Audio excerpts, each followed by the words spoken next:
It's 1 o'clock and I'm going to call the meeting to order. Welcome everyone to the March 26th meeting, which means we're actually in spring. So yes, it's really here.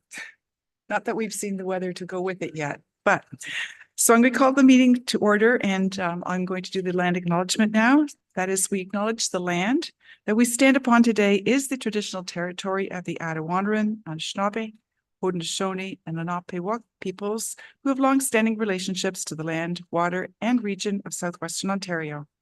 The local First Nation communities of this area include the Chippewa of the Thames First Nation, Oneida Nation of the Thames First Nation, and Munsee Delaware Nation. We acknowledge the treaties that are specific to this area, including Treaty 2, the McKee Purchase, Treaty 3, Between the Lakes Purchase, Treaty 6, the London Township Purchase, Treaty 21, the Longwoods Purchase, and Treaty 29, the Huron Tract Purchase. We value the significant contributions, both in the past and the present, of the local and First Nations of Turtle Island. We acknowledge the historic and ongoing injustices Indigenous peoples endure in Canada, and we affirm our commitment to honoring Indigenous voices, nations, cultures, and moving forward in the spirit of reconciliation and respect. I'm going to now look for disclosures of pecuniary interest. Councillor Burkhart-Jessen.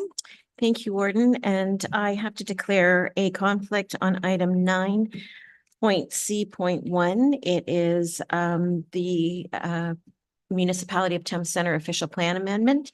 And I'm disclosing this because a family member works for the firm that's responsible for the engineering. Thank you. I will now look for approval of the agenda. Do I have a mover? Thank you, Councillor McMillan and Councillor Smybert. All in favor? And that is carried.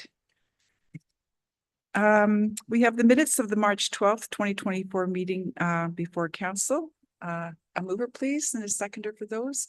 Councillor Clark, Councillor Grantham, all in favor? That is carried.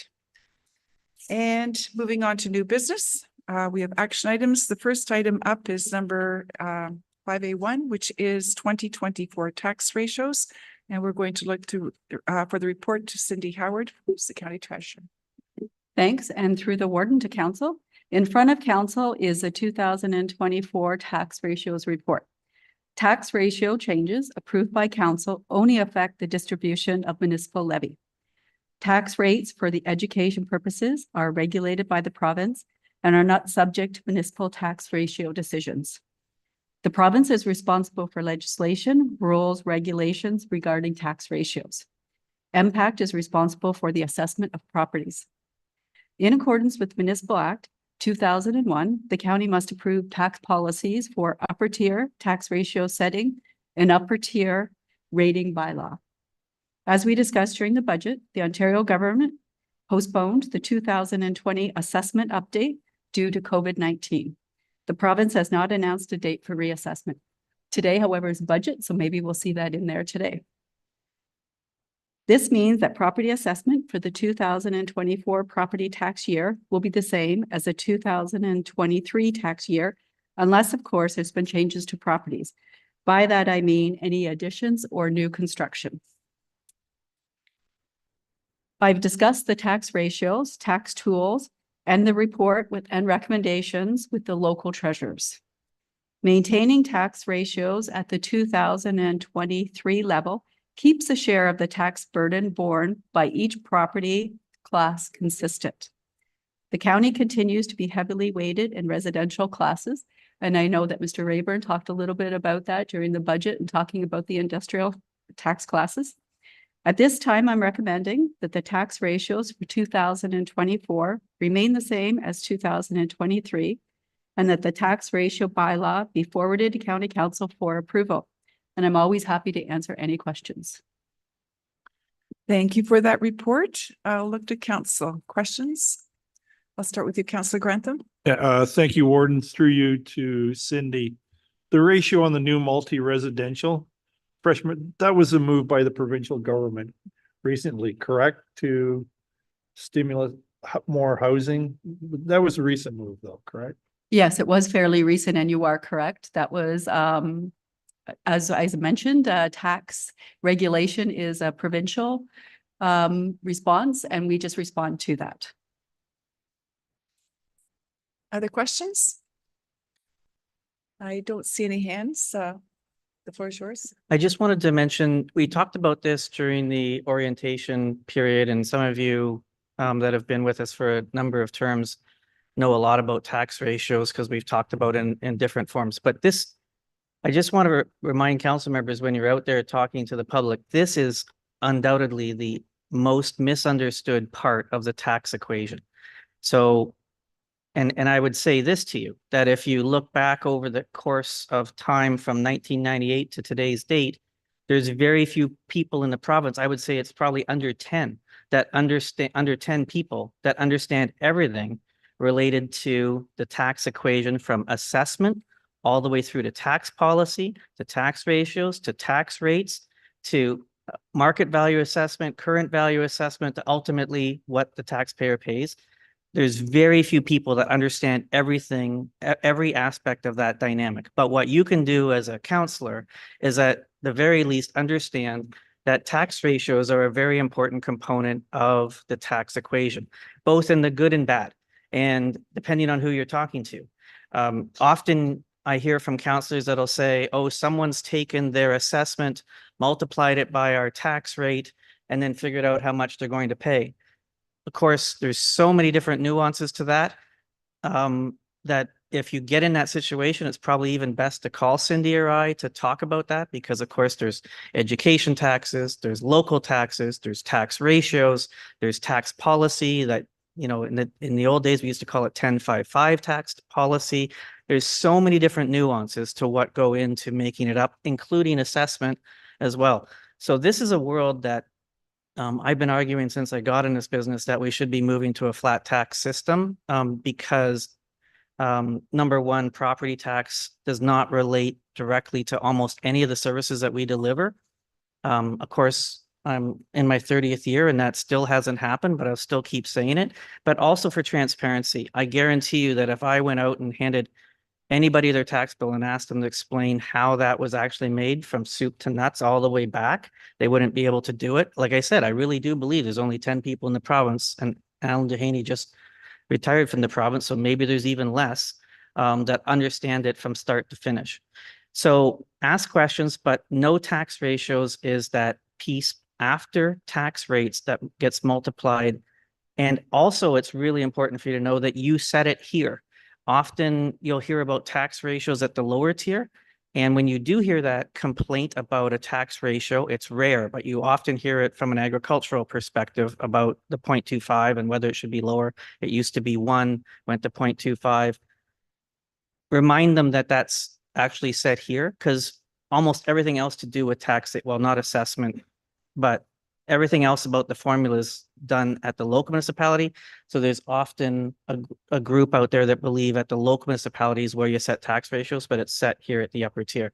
But this is something, tax ratios are something that we are going to have to look at. Probably we've kept them fairly consistent since they were put in place, but as part of our strategy for what we're doing going forward, we're going to have to look at tax ratios probably over the next year, right, Cindy? So it's on our radar screen to take a good look at that as well. Okay. Okay, go ahead, Councillor Robb. Thank you. Through the warden, my question is, everybody's asking, or not everybody, but a lot of people are asking what's going to happen with the new assessment. And of course, none of us have a crystal ball to tell us what it's going to be. But does staff have any sense of when there may be new assessments coming out? Well, so I guess that's a bit of a political question, and those ones are usually mine, I guess, but we don't have any radar on this. It strikes me, Cindy said it correctly. It could, if it was going to happen this year, it might be something they announce in the budget, because that is something they usually do around sort of economic type statements. It strikes me that they probably won't. If I was, let me just put myself in the position of the premier for a second, which is actually a lower paying job, I think. But anyways, if I was the premier, I would look at it and say, this is not the type of thing I would do until after the election. Because they've gone so long now without doing this, that there are going to be big blips that you're going to see. And the worst thing in taxation, as everybody around the table knows is big blips. Whenever big things happen in taxation, it causes a lot of people to vote in a different direction. So politically, I don't see it, but hopefully, in the next 2 days, I get proven wrong. But that would be a really bold statement if they thought that was what they were going to do.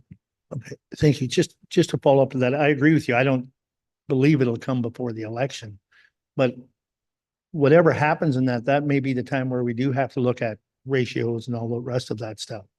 I just wanted to make a comment on the budget, and because of all the work that was put into it this year, to bring it from where it was first talked about, when we first met at the committee to this point, I think a lot of good work and a lot of tough work was done by staff and by committee, by everyone. But I think I just wanted to make mention that we did not dip into tax mitigation heavily to make this happen. And the last 2 years, we had gone into tax mitigation to the tune of over $3 million, I believe, both years. And we did not do that this year. So that says something that we didn't have to do an emergency stopgap on it this year. Just want to make comment to that.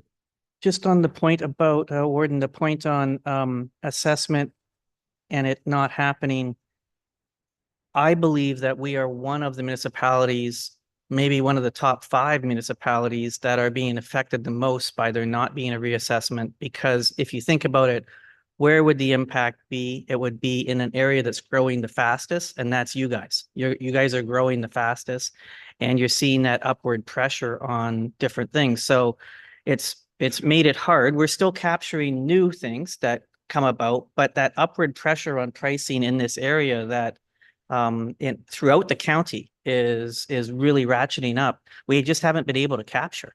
So not only am I worried about there being blips whenever we see assessment, I'm worried about big blips, especially in this area, because we've seen price inflation and we've seen the demand for housing in this area go through the roof. And it's going to be an interesting time whenever those reassessments are actually done. But it's time that it's done, because every year that goes by, that blip just gets bigger and bigger, especially in this region. Is there anyone else? Pardon me.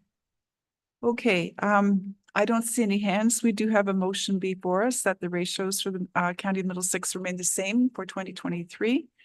As 2023, and that the staff be directed to bring forward a tax ratio bylaw for council to consider. Do I have a mover, please? Councillor Smyberg, Councillor Clark, all in favor? And that's carried. Thank you. Moving on to the next item, we're going to have a report from our procurement services manager, Josh White. And the floor is yours when you're ready, Josh. Good afternoon, through the warden to council. In 2022, as a result of grant funding from the province of Ontario for the Municipal Modernization Program, council received a report from LXM Law outlining a review on the counties as well as the lower tier municipalities' procurement processes, of which one of the outcomes was an update to the county's procurement bylaw. Following that report, in the absence of procurement staff, which was another recommendation at the time, the county's barrister and solicitor put together an initial draft that you see before you today that was vetted through LXM at the time.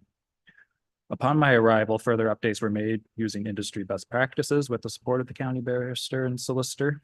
And I should also note that all department heads had the opportunity to review and provide any feedback on the bylaw. As a whole, the updated policy defines its objectives, in my opinion, most importantly, obtaining the best value for taxpayer money-making purchases. Everyone's at the county's responsibility as it pertains to procurement and the procedures to facilitate those purchases. In the report, you'll see a high-level summary of some of the key changes or additions, of which the one thing that everybody looks to right away when it comes to a procurement bylaw, the threshold that requires council approval. And you'll notice that it's been recommended to increase from $50,000 to $250,000. On the surface, this is a significant jump, but keep in mind that the original threshold was designed 29 years ago almost. As well as the current threshold of 50,000 is about half of the majority of the lower tier municipalities, which normally is the other way around. 250,000 was derived by reviewing 8 other nearby county policies, and if approved by council, Middlesex County's threshold would be at the median of that level, and about $100,000 below the average. And also, I'd like council to keep in mind that this $250,000 threshold is for standard procurement processes. So we go for a tender and the low complying bidder is awarded the work, or we do an RFP and the highest scoring proponent is awarded the work and it's under budget. That's where this $250,000 would apply. Exceptions to the process, the threshold there, you can see in one of the appendices, I believe it's Appendix B, is at 100,000. So if somebody's trying to circumvent those standard processes and sole source, then the threshold gets reduced to 100,000. And then even below that, from 50 to 100,000, it would be the treasurer and myself approving that. Other important elements included within this bylaw is a formalized dispute, debrief, supplier evaluation, and suspension process, as well as procedures around the participation in buying groups and piggybacking off other entities' contracts. You'll see a couple recommendations there on the report, but I'm happy to field any questions if council has them. Thank you for that report. I'll look to councillors' questions. Let's start with you, Councillor Burkhart-Jessen. Thank you, through the warden. Thanks for that update and the work that has gone into this updated bylaw, Josh. I think it is a 2024 bylaw, so thanks for that. I do have a question, and is, as much as this is being passed at the county, this will cover library and MLPS, or do they have their own procurement bylaws? Through the warden, this does incorporate the library as well as MLPS. Other questions? Yes, Councillor Rob. Thank you. Thank you, Josh, for the report. It's just, I do have a question. It's when we're looking at the third bullet, going from $50,000 to 250,000. I think we've always talked here, but we don't care what others are doing. Does this work for Middlesex County? You know, is this the proper number for Middlesex County? So I guess my question is, how many times is this used? What happens if it isn't put to 250,000? Like, what's the ramifications if we don't do that? And will it lead to council knowing less about what's going on with some of these procedures, or would they be how would they be reported? Sure, through the warden to council. So first and foremost, council is aware just because they approved the budget, so no purchases are made and no tenders going out unless there's budget approved for that.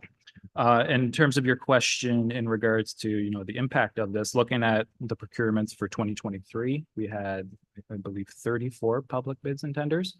2 of them fell in the range between 100,000 and 250. I believe one was for guardrails for a road tender, and the other one was cutting lawns for MLPS. So it's not a lot that falls in that threshold. So you know, what it means, the council would have the option potentially of, you know, requesting a report if we kept the threshold at 250, say semi-annually, just notifying you of procurements between 100 and 250,000. I've seen that done at a couple other counties, but that's an option to consider as well. Just to follow up. So you're saying that it just be reported for information to council at that. Correct, and we can address if there's any questions regarding separate report. Thank you. I'd be comfortable with that. Yeah. Is there anyone else? Seeing no hands, we do have a motion before us that the procurement bylaw number 7270 report be received for information, and that staff be directed to bring forward the bylaw for council consideration. Councillor Robb moving and Councillor Burkhart-Jessen seconding. All in favor? And that is carried. Now, are there any inquiries? Seeing none, notices of motion. Councillors' comments and other business. Councillor Grantham. Thank you, Warden.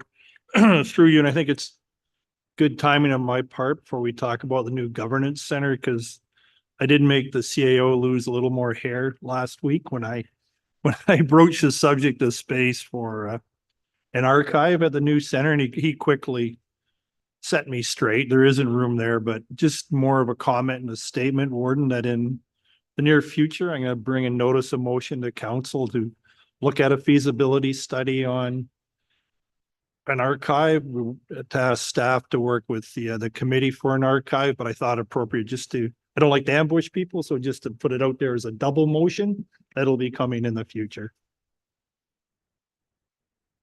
Thank you for your comments. Is there anyone else? Yes, Councillor Rob. Yeah, sorry, it pains me to do this, but I do have to congratulate the Mount Bridges Bulldogs on defeating the North Middlesex Stars in 6 games, and I do wish them well playing against Hempstead in the final. What's that?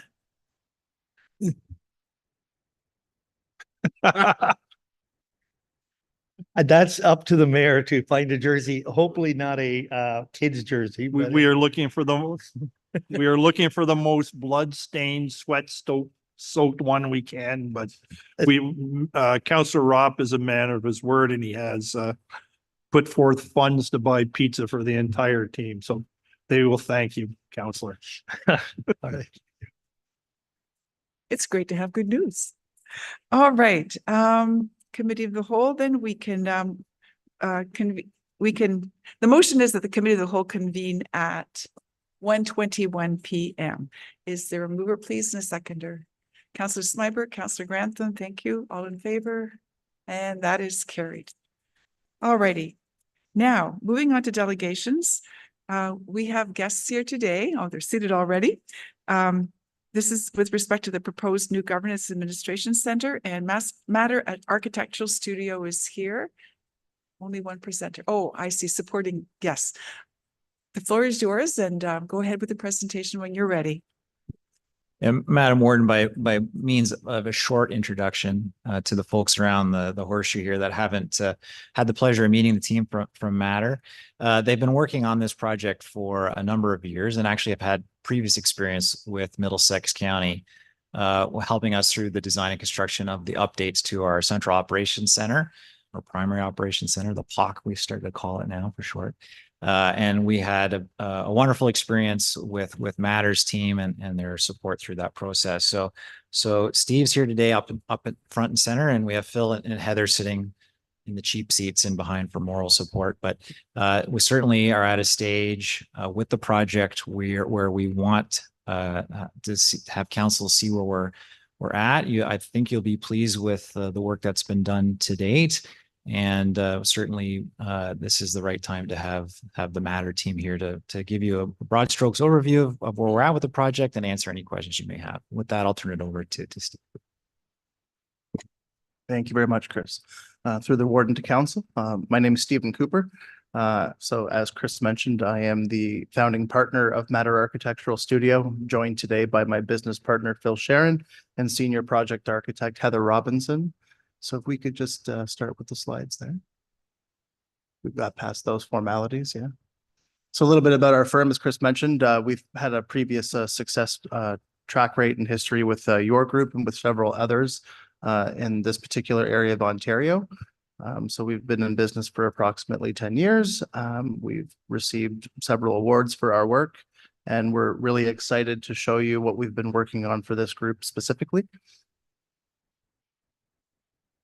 Throughout that, again, a little bit of a backstory on the firm. The senior leadership does have with it 100 years experience producing these types of projects within Ontario and around the world.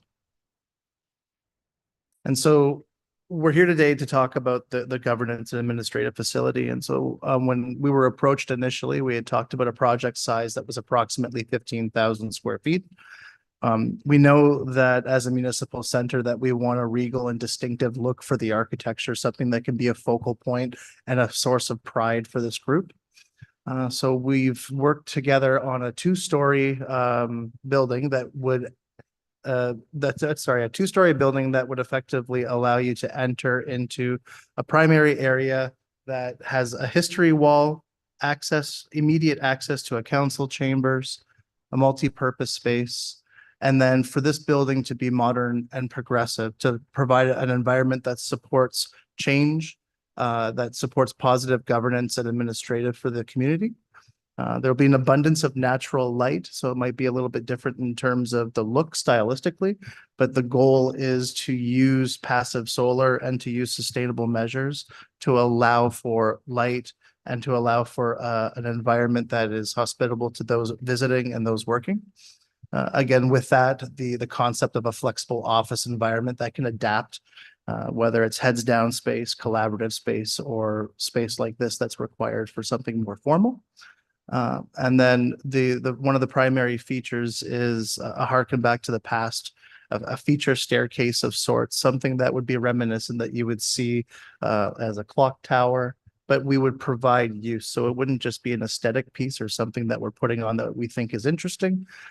This piece is going to function as an accent stair, but it will also function as a secondary mechanical and electrical space that would service the building. So the subject lands that we're discussing is directly adjacent to the existing EMS facility. Just adjacent again to the highway. And so the general site layout is we've used a primary space of parking from the existing building, and then we've created thoroughfare that's going to work in terms of fire suppression, day-to-day parking, visitor parking, refuse collection, and then also looking at some space for outdoor activity to be programmed in the future.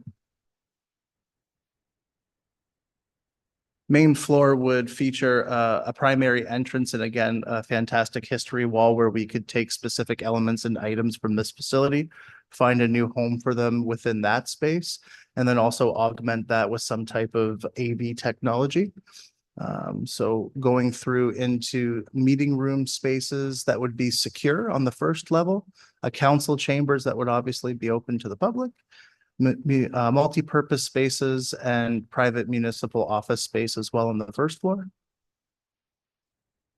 And then moving towards the second level where we would have a more informal staff lounge space, an exterior patio that would function as both a flexible working space and a respite area, another large purpose, multi-purpose boardroom, private municipal office spaces, and then a nod to wellness and multi-faith with a specific space for that.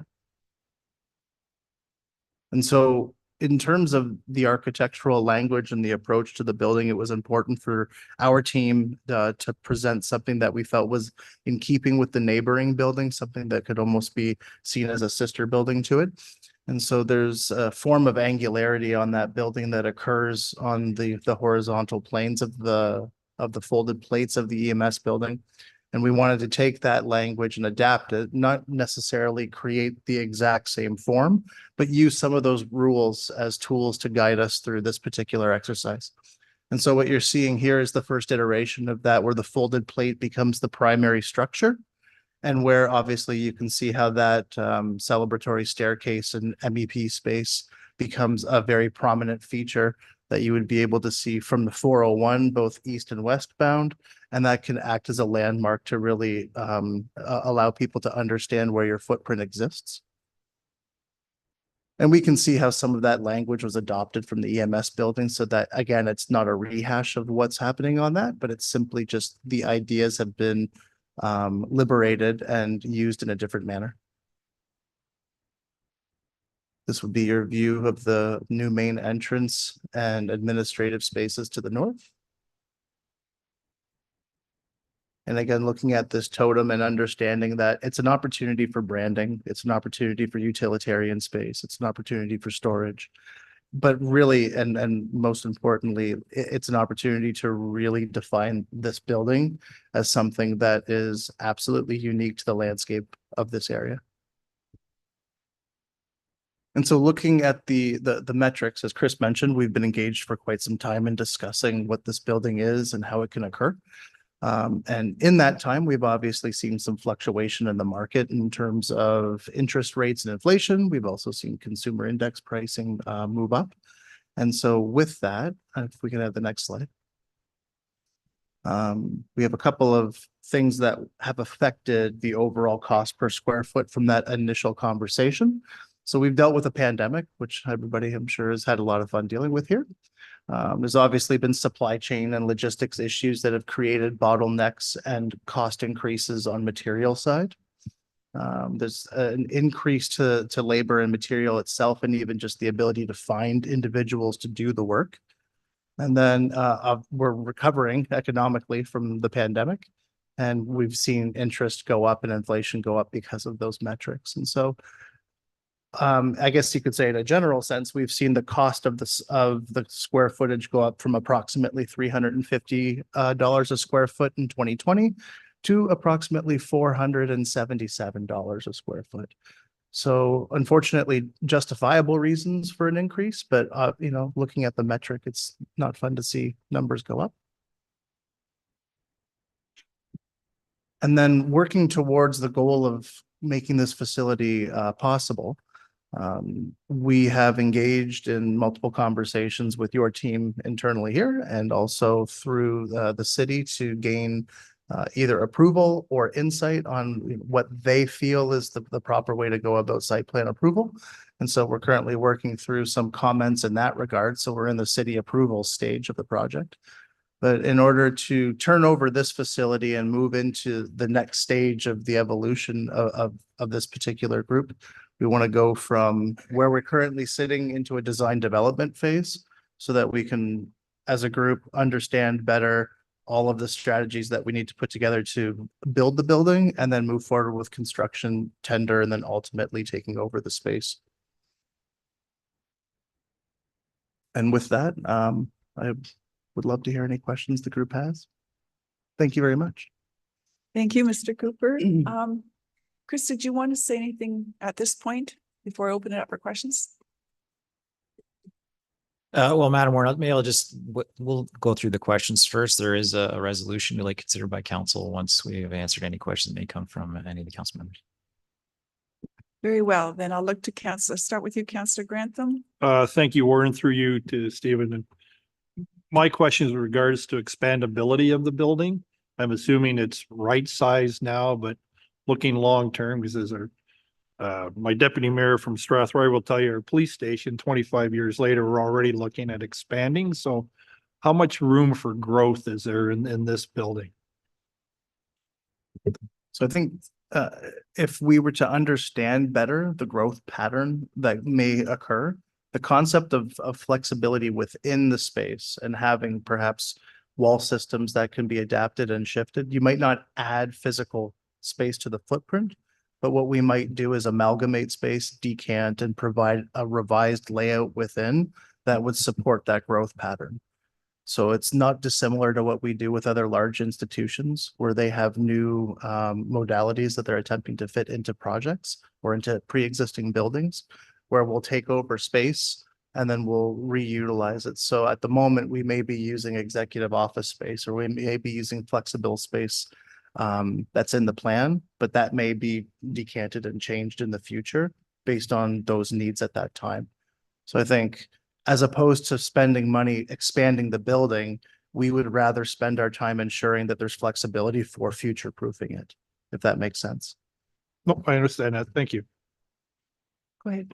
Just to expand on that point, one thing that, and first of all, thank you to the building committee that's been working on this, but it's been amazing the thoughts that have gone into this. But the site is unique in that there's pressures on all sides. It's not really that evident from some of the pictures you've seen, but hydro lines on one side, MLPS on the other side with a parking lot that needs to expand, and then a river/creek on the other side and another private pressure on all sides. And what I really love about, to get to your right size comment, what I really love about this is it's not only right size for what our needs are, there's a little bit of room for future needs of an administrative purpose, not a service delivery purpose, but of an administrative purpose.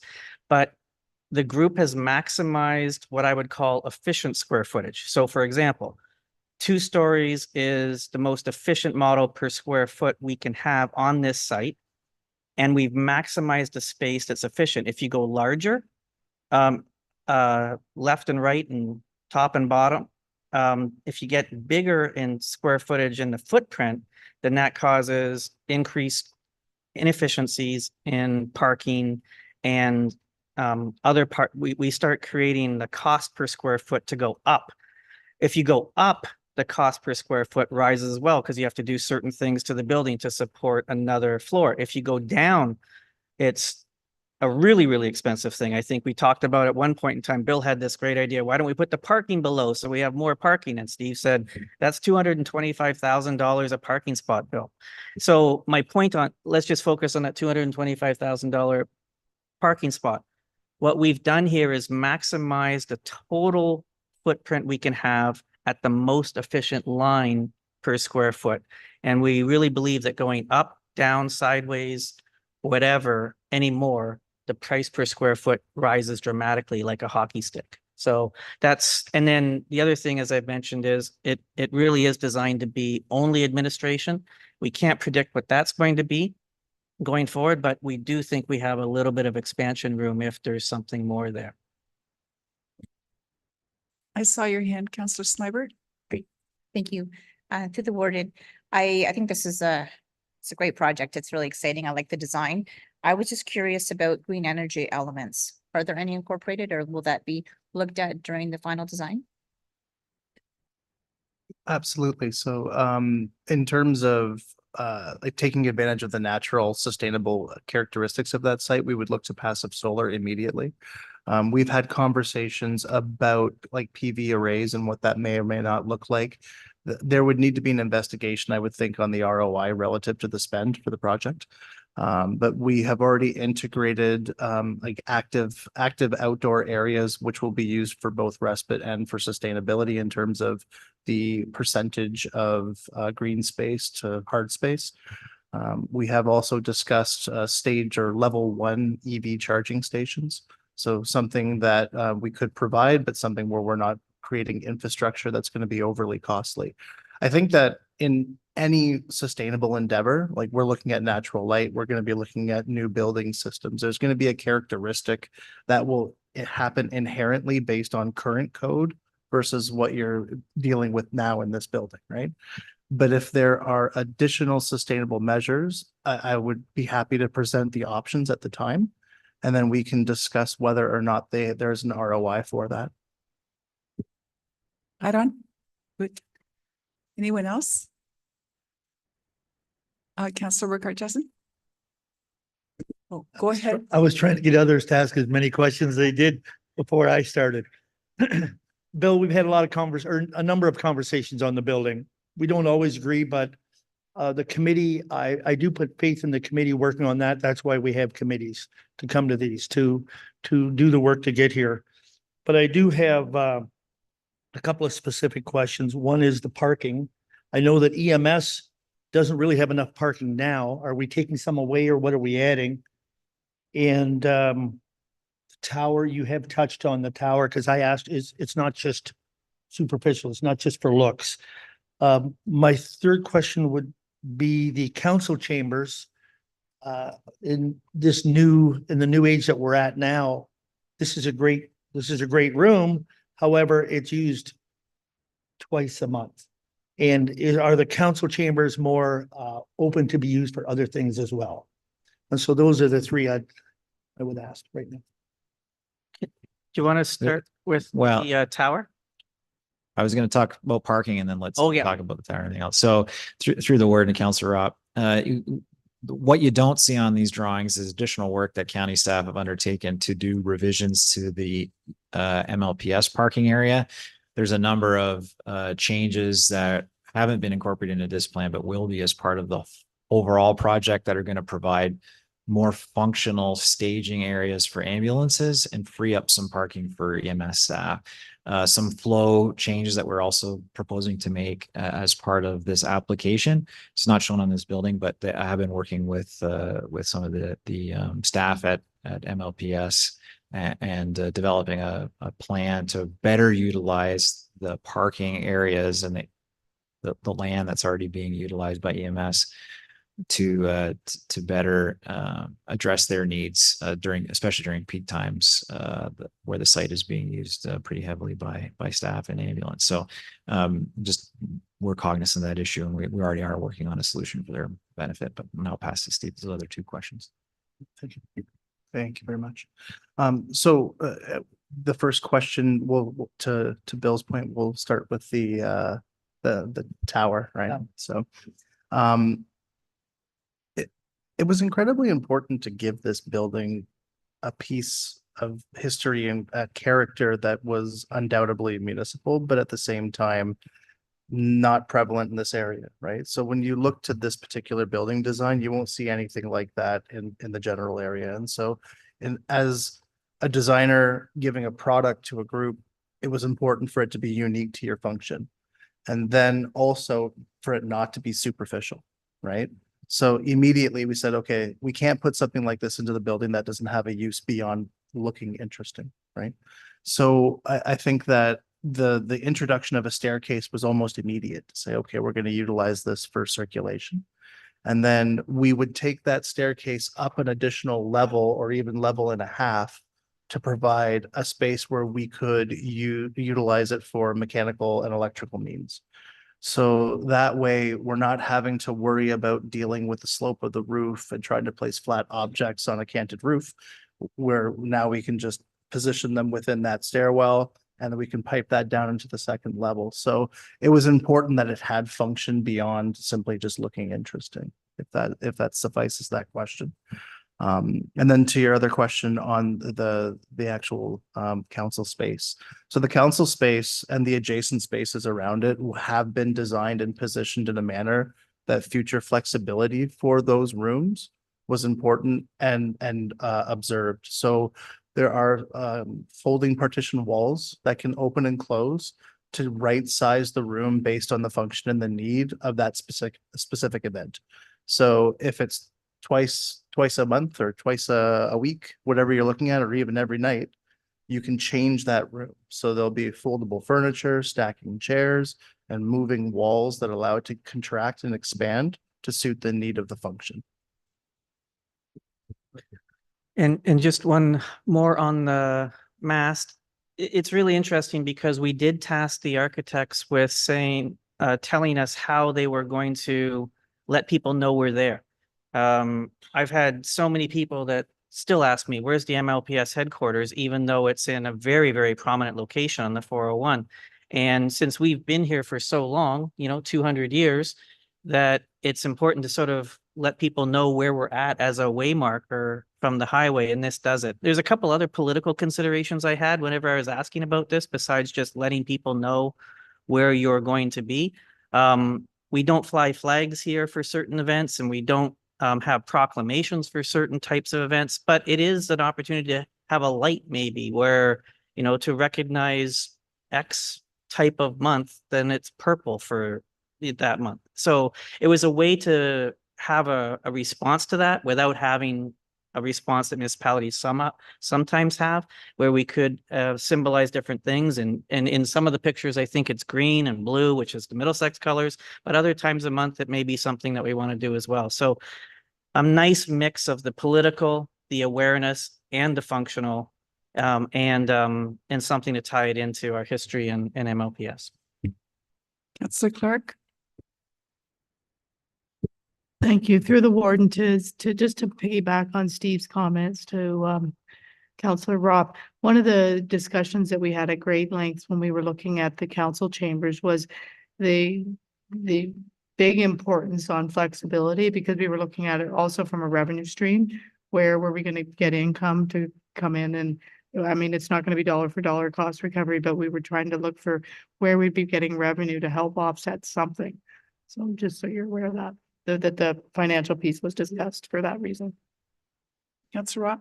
Thank you. Just to follow up, I do have just one more question, but then a comment. The question is the outside area, that's going to be geared more for staff and maybe even paramedic staff as well, because it's not in an area that's going to have families come to it. I mean, it's an industrial area. It's not going to be that type of area. And the comment to that I had was, it's interesting getting London's permission on this and getting their approvals, because the mayor, when we did the groundbreaking for the MLPS, got lost, didn't know how to find it. So that's just a comment that the London mayor didn't know how to get there. So, but yeah, I do have that question yet on the outside. It's a good point about getting lost, getting there, because when you say Adelaide, everybody thinks they know where it is, but because it doesn't obviously connect with the 401, it can be a bit of a challenge. And there's even a few tricks to get out, because you can make that first left coming back out and you're in a no man's zone there too. So I think that's right. And the thing about the council chambers, I think is an important point. I think that that flexibility that we're going to provide there is going to be incredible. But it's really designed to be for our purposes. And so I have to think of what do we do in this building now? And we had to find a way to recreate the Middlesex room because that is the functional thing that you do that requires that many people. But if you look at the way we do business in this building now, we primarily use the old courthouse part primarily as our, it's basically replacing this piece of the building. But that Middlesex room is vital because when we do certain, there's different meeting sizes. There's 4 people to 8 people go in there. There's 20 to 30 go in the lounge. There's anything bigger than that goes down to the Middlesex room. And we do quite a few of those during the year. And we're doing even more of those because we're focusing a lot on HR training and it's expensive. And the more people you can get in the room for that, the cheaper it becomes. So even though we have a decentralized model, this building really is the gathering place for those events. And in my view, we're just at the limit of where it's okay to have the size that we have for that main room. If we could be bigger, I wish we could be, but we can't efficiently. So, but that's the way that's going to be used. And you're going to see that council chamber ebb and flow. And I'm right with you, Brian, on that. We don't want to waste that space and have it only be for once a month. That's not the way this is going to be used. It's going to be used fairly consistently in that manner, right down to how the room sort of functions, even for council, will be very efficient, I think. So we're excited about that. Councillor Burkhardt Jessen. Thank you, through the warden. The committee really did have a lot of discussion about the building. I mean, I think Chris and Steve will both say there was a lot of back and forth on a number of ideas that were presented to us. So to have this in front of you today, I want to just assure my colleagues that there was a lot of input and discussion, and the team at Matter really did listen to what we said and the concerns that we brought to them about some of the ideas that were presented.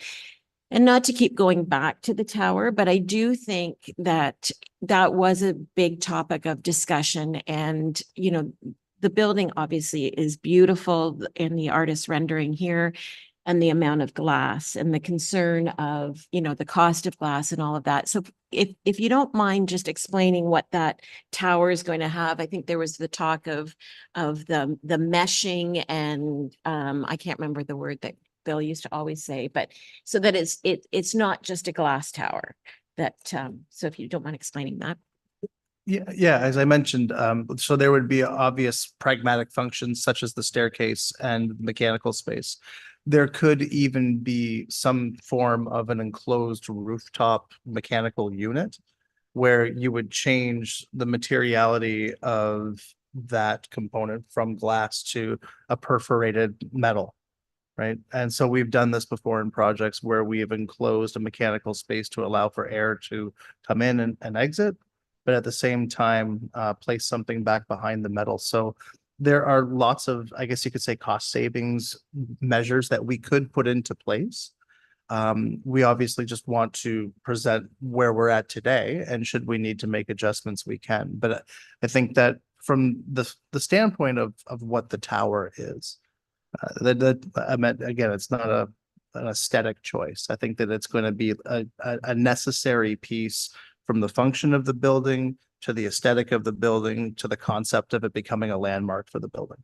So that's what I would say there. Go ahead. But I just want to say, I mean, it's going to take a lot of getting used to because it's very different than the presence that we have now. But I think that it's in keeping with the county and making a statement and being something that the staff that are going to work in the building can be proud of and can feel good about coming to work too. Is there anyone else? Oh, go ahead, Councillor McMillan. I think it's a great concept. There's a lot of glass. So I was wondering, it faces roughly south. southwest roughly, is it? Sort of, Give or take. Yeah. There's sun exposure on all three, east, south and west sides. so given the fact that there is a lot of, potentially sun, is there any light reflecting film that would be incorporated on the windows to sort of mitigate that intense? So we could certainly look at mitigating factors for that. I would immediately start with the overhangs. And so we could start to look at some sun studies. So that again, the overhang of the projection of the roof is aesthetic, but also serves a purpose in terms of keeping the sun out of the building in the summer. We could certainly look at glazing or film, roller shades, blackout versus like semi-transparent. There's lots of different mitigating strategies. And we'd be, again, once we get to that more detailed and refined level of understanding how the sun is entering and where and what department is in those specific areas, we could certainly assist with that.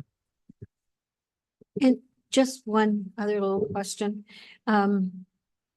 Is any of the aesthetics from in here in terms of the horseshoe and that sort of thing, is that going to be incorporated in the building or is it going to be all brand new?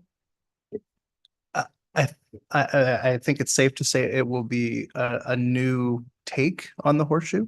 But the concept, again, to the point of the building committee, we had very healthy and robust conversations about how that room needed to work. The position of the actual horseshoe relative to a main wall with the ability to project, with the ability obviously for technology, and then how the position of that table worked with the flexible walls that would open and close. So it will certainly be there, but it will be a different shape and newer. Yes. Councillor Rock. Sorry, let's get through the warden. It's just a comment to the glass. Because in a past life, before I was doing this, I was working with a lot of windows with glass. And that's not the place to cut costs on the quality of the glass you put in, because all glass is certainly not created equal for heat reflective and all that type of thing. So I assume that's not where we're going to cut a cost, wherever the glass is. So. Councillor McGuire. Thank you, Madam Warden. Through you, excuse me. Sight lines. So if traveling west on 401, would this building be seen or is it blocked by London Middlesex Paramedic Service sitting more forward? If possible, are we able to bring up one of the renderings?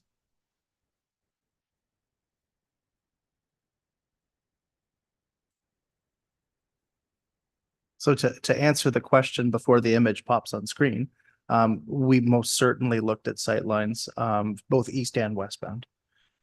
So you definitely have a vantage point. The supplied image is heading west, where you can most certainly see that not only the building in its whole, like in totality, but the spire as well, or the tower, whatever we'd like to call that.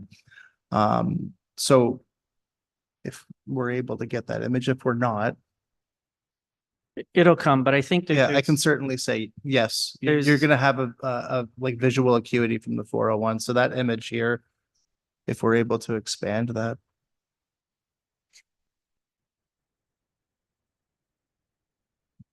So this is that view from the 401 looking to the building.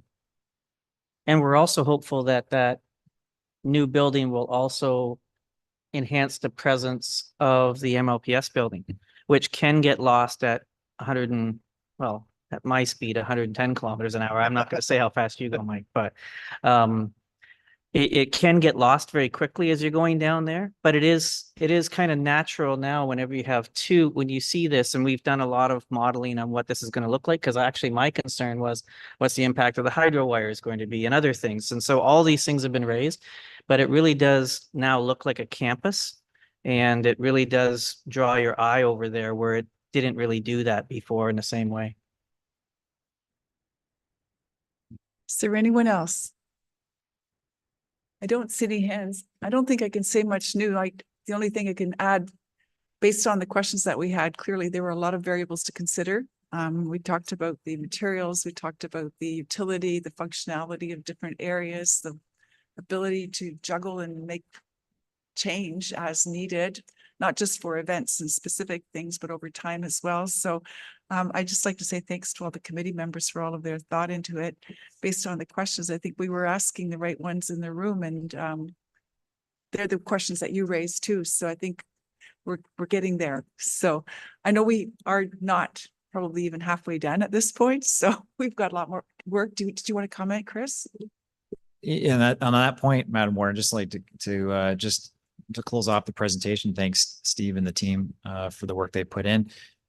It is a ton of work to date, and there's a ton of work yet to do. So part of the reason we wanted to get this to you at this specific council meeting is we currently are moving forward with approvals from the City of London to approve the plan and concept such that we can move forward with detailed engineering and tendering of the works.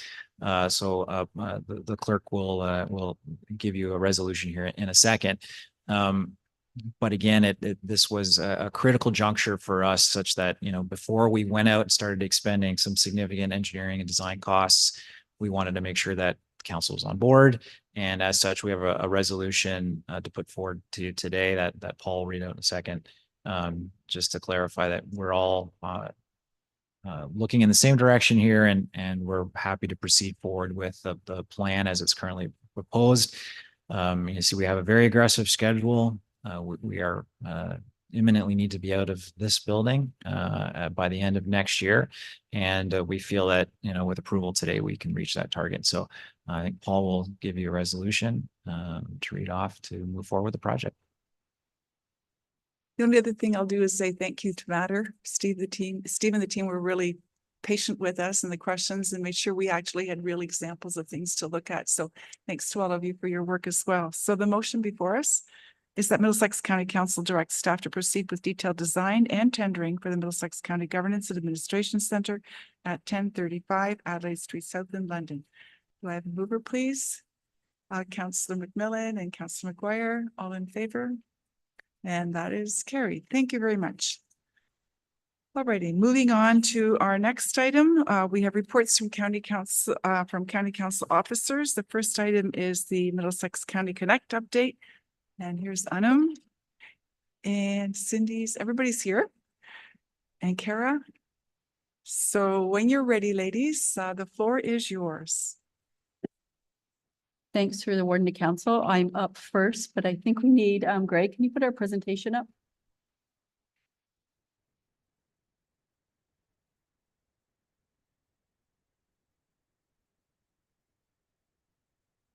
So thanks. We're excited to be here today. The presentation is going to be done by the three of us. So I'm up first, and then we have Anand Maksud and Kara Finn. Next. So Middlesex County launched in September 2020 with 2 routes. Based on feedback, usage, and a needs assessment study, we revised the routes and launched them again in May 2023. The program is funded by the Province of Ontario, the Community Transportation Grant Program. Funding is currently in place until March 2025. Kara will talk later in the presentation about beyond 2025. Next. So prior to launching Middlesex Connect, the county heard from the community groups and residents that there was a real need for community transit.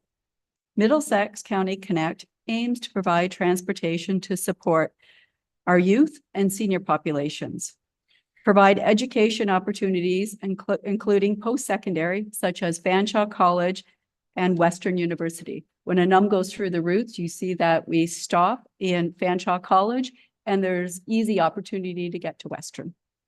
Also medical appointments and definitely employment connections. So overall, improved transportation supports our economy and enhances the quality of life for our residents. These both support our county strategic plan. Next. So Voyago is a service provider for our Community Connect. They also provide for a number of the other communities around us, our neighboring communities. Our vehicles include wheelchair lifts and bike racks. They seat 16 with 2 wheelchair spots. Since the program is funded by the province of Ontario, the county is able to charge $5 each way. We've started with $5 and we continue still to be at $5. We know it takes time to build ridership.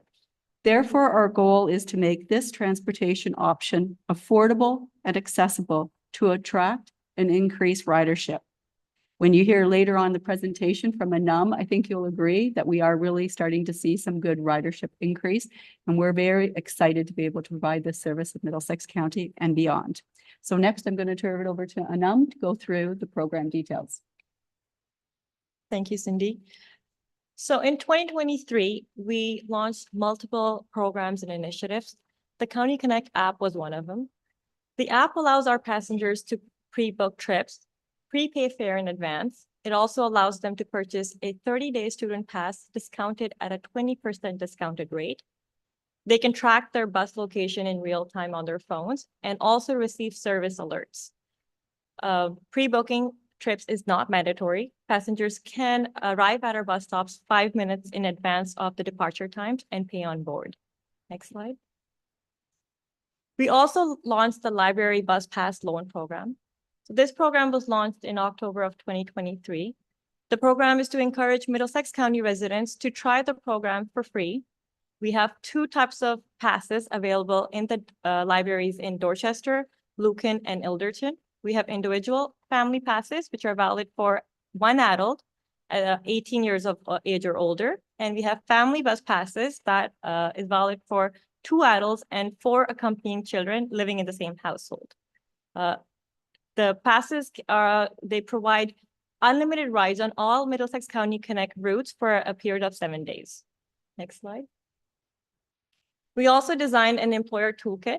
This toolkit, it was designed to support employers so they are able to promote the Middlesex County Connect services to their employees at their work sites. So the toolkit includes an informative brochure that highlights our routes and schedules. It has eye-catching posters and social media content that highlights the benefits of public transportation. We also offer branded promotional items to enhance our visibility and also complimentary fare passes to encourage initial usage. Let's dive into our year-round marketing. So in 2023, we engaged with our residents. We went to the Lucan Summerfest at the Lucan Community Center. We were at the 25th anniversary of Middlesex Center at the Kamoka Wellness Center. And we also participated at Canada Day celebration at the Dorchester Community Center as well. We also engaged with students at Fanshawe College. So we were there at their local campus events, which included Orientation Week. We also have digital and print marketing available across the campus. We set up information booths at our local libraries. This was done to promote the service and also to launch the Library Bus Pass Loan Program. We had multiple marketing campaigns throughout the year, which included, we had free student rides first week of September. And we also had a special holiday service for 2 Saturdays in December for the holiday season. Next slide. Many of our passengers have shared multiple stories and testimonials with us that are highlighted on our website. We've included 4 of those stories in this presentation to share with you. Ryan here is a newcomer. He takes the bus to commute to his work in Ingersoll. He finds the bus not only to be comfortable, but also convenient and affordable. Debbie sent us a personal email thanking us for the service and telling us how great of a service it is. She finds the drivers to be very professional and amazing, and she hopes that the service never ends, and then she continues to use the service to visit her grandchildren. Kevin is a regular rider on our bus. He does not own a car. He uses the bus to visit the stores in Lucan and also the libraries in Lucan and Ilderton. Jocelyn and Andre, they were visiting Dorchester in the summer of 2023. They used the bus to get around, sightsee, and visit family. Jocelyn noted that this was exactly the solution that she needed to get around in Dorchester for that summer. So currently, we have 2 round-trip fixed routes. Our Route 1 connects Lucan to Ilderton, Arva, and London. We offer 2 round trips in the morning and 2 round trips in the afternoon on that route. Our Route 2 connects Woodstock to Ingersoll, Putnam, Dorchester, and London. On that route, we offer 2 round trips in the morning and 1 round trip in the afternoon. Both these routes are peak hour weekday service, and we currently do not operate over the weekends and on statutory holidays and civic holidays. Next slide. So with the introduction of the 2 new routes and our marketing initiatives, we saw an amazing 169% increase in our ridership in 2023. It's important to note that 40% of boardings on our Route 2 and 23% of boardings on our Route 1 are students going to Fanshawe College. Now Kara is gonna talk about our new Route 3. Thanks, Anam. So based on some of the heads up that Cindy was able to give you at the last meeting, we're very excited to announce to you that we have been able to secure additional funding through the province's Ontario Community Transportation Grant Program to add an additional route to our service.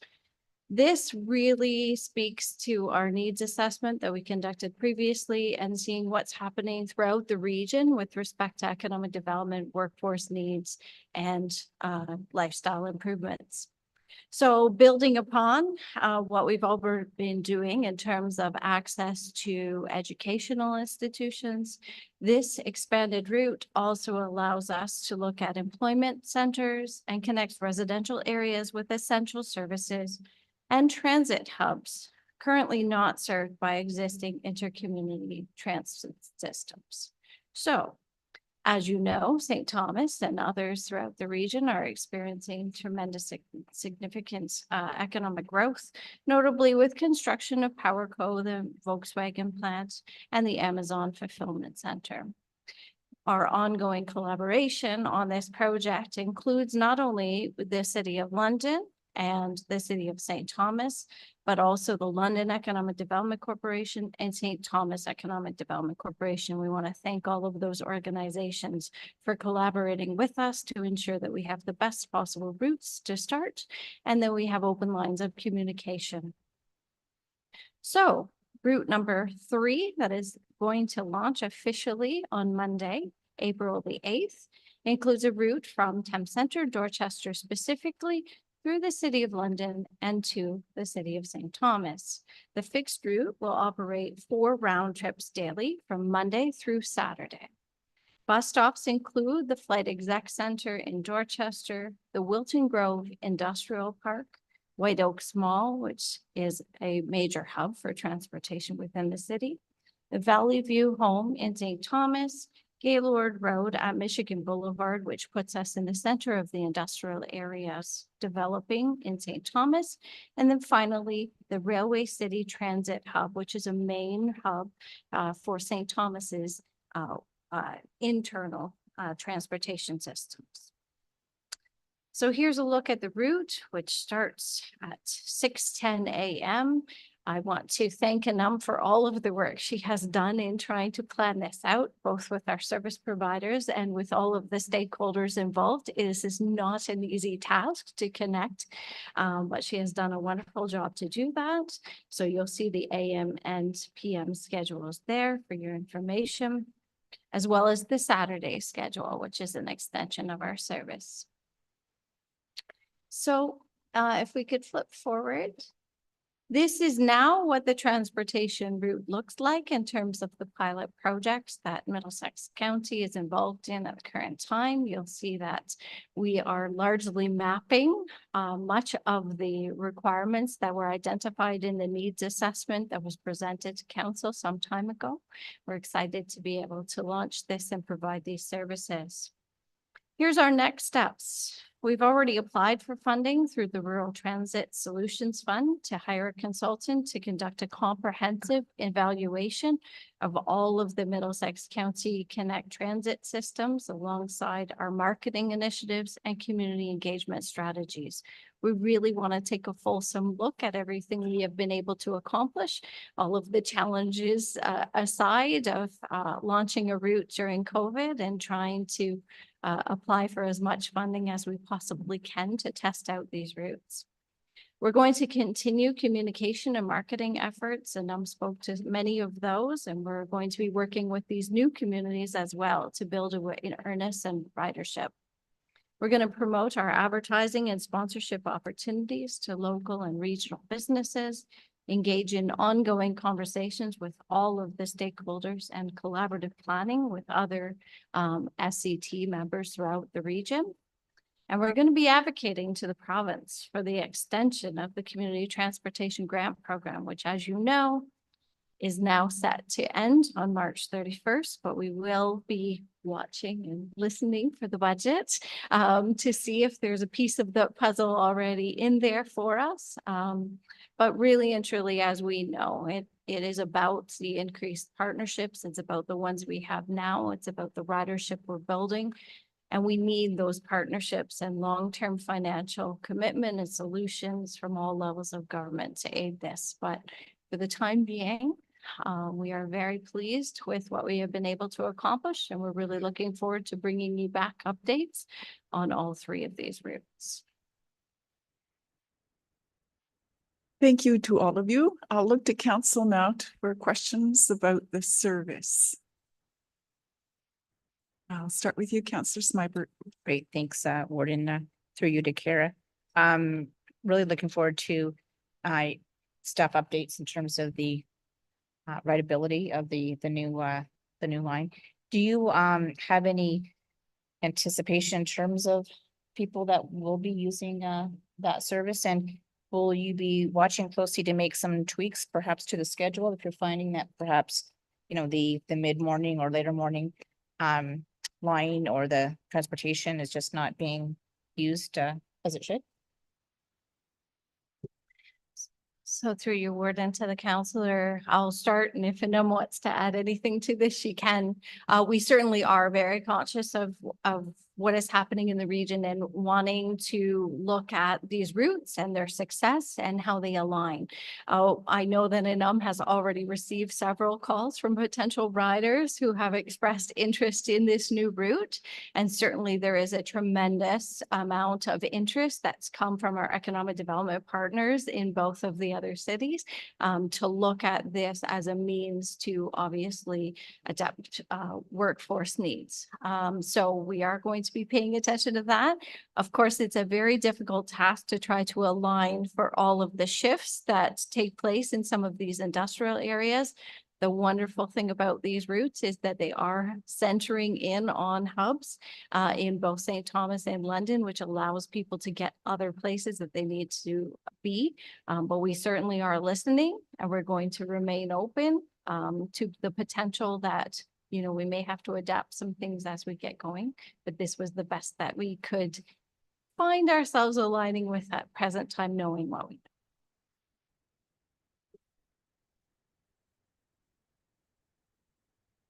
Sorry, is that okay, or is there anything that, okay, Councillor Grantham? Thank you, Warden. Just a comment. I truly hope that the funding for this continues, both for this and the one that Strathroy operates. It hasn't escaped me that 2 items down, we're going to talk about economic development, and I do see transit being key to economic development and industrial growth. I hear that quite frequently when I travel to the industries in Strathroy, you know, as we try to attract or retain business, that the transit is very much on their mind. How are we going to bring workers? So congratulations on the success, and I hope it continues, and I hope we get the funding in the future. Councillor Ropp? Thank you. Through the warden. On the subject of funding, I think if we rely on an upper tier funding at some point, someone's going to say we're not going to fund that anymore. So my question is, because when I look at the map of where you're going, it is a lot of it is for work related, for industry.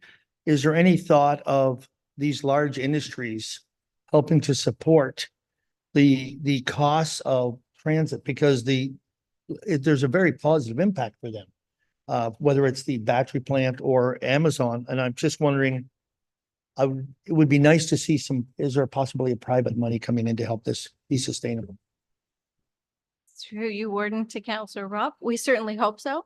Those conversations have already begun. We've already been contacted, and certainly are going to be open to having those conversations. It's really important that they understand as well about the sustainability of this, including them as partners.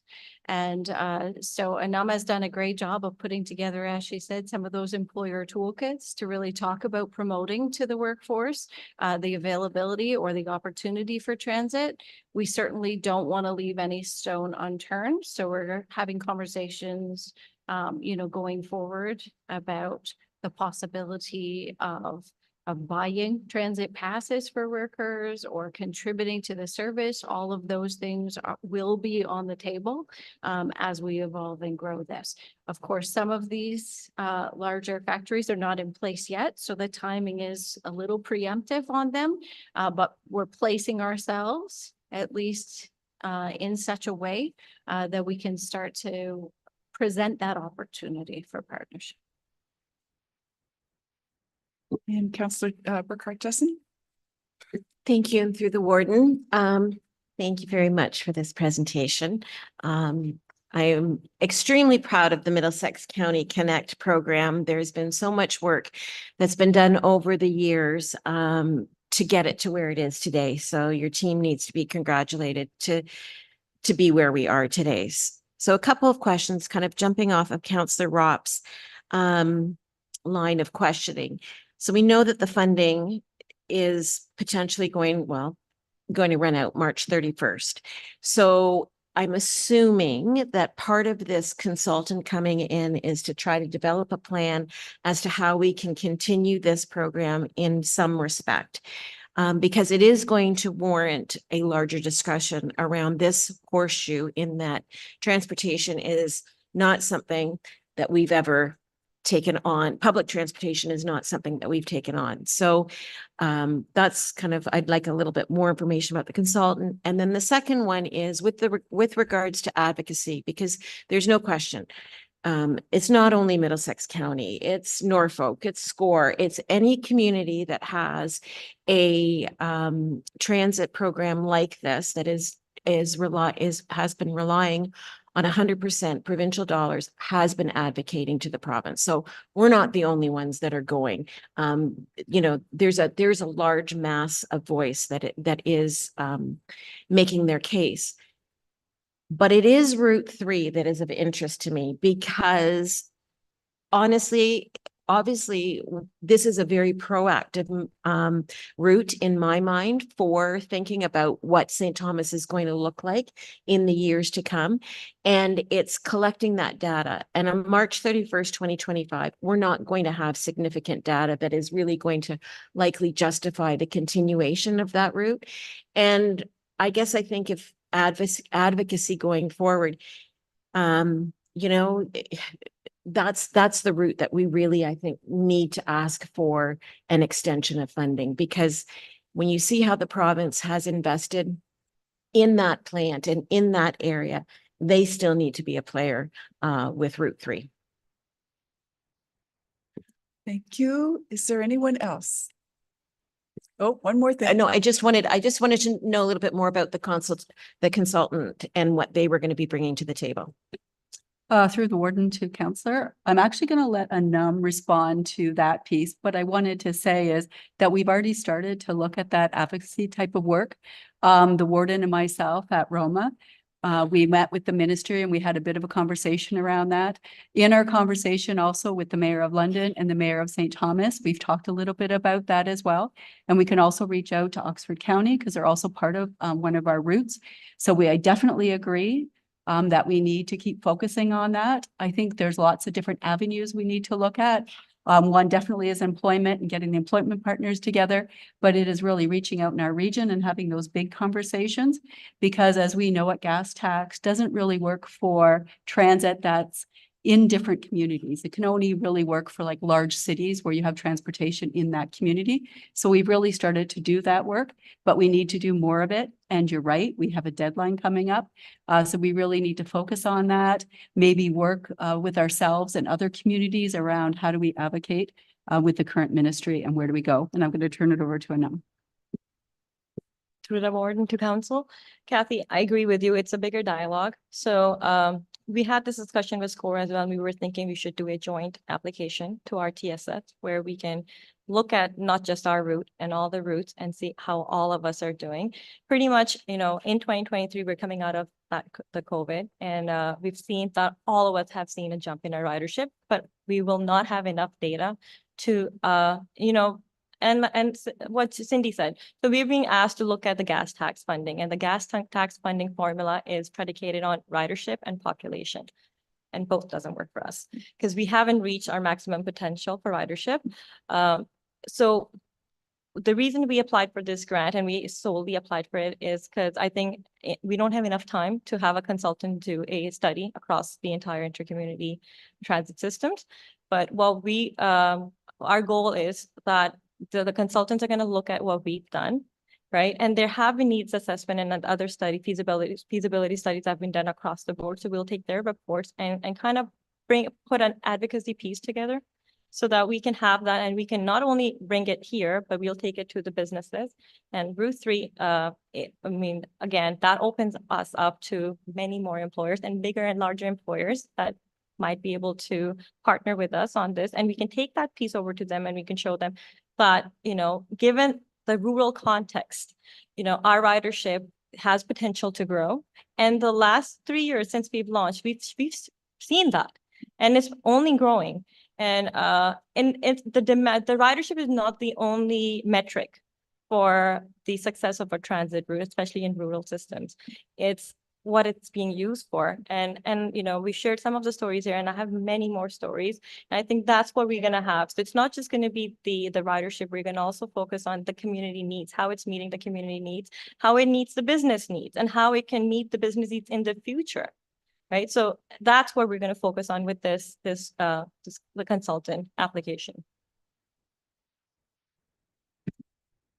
Last call. Is there anyone else that'd like to ask a question? Seeing no hands, then I'll just say my thanks too for the presentation. It's exciting. I think there's a lot of opportunity here, so I'm going to look forward and keep my fingers crossed. With that, we have a motion before us. That Middlesex County Connect update be received for information. Do I have a mover, please? Councillor Grantham and Councillor Clark. Thank you. All in favor? And that is carried. Okay, and now we'll look to Cindy Howard to present with Joe Windsor, the social services update.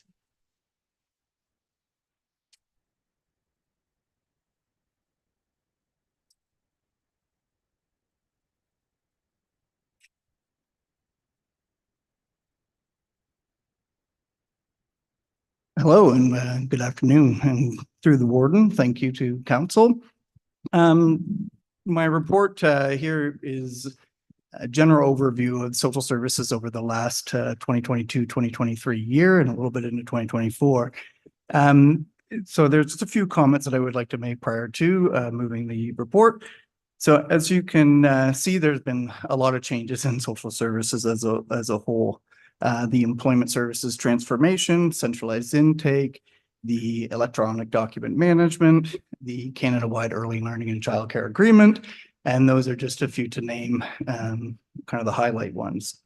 So through this, though, we want to say that the social services staff team has continued to provide seamless services to the residents of Middlesex County, and I just wanted to take the time to thank them for all the work that they do.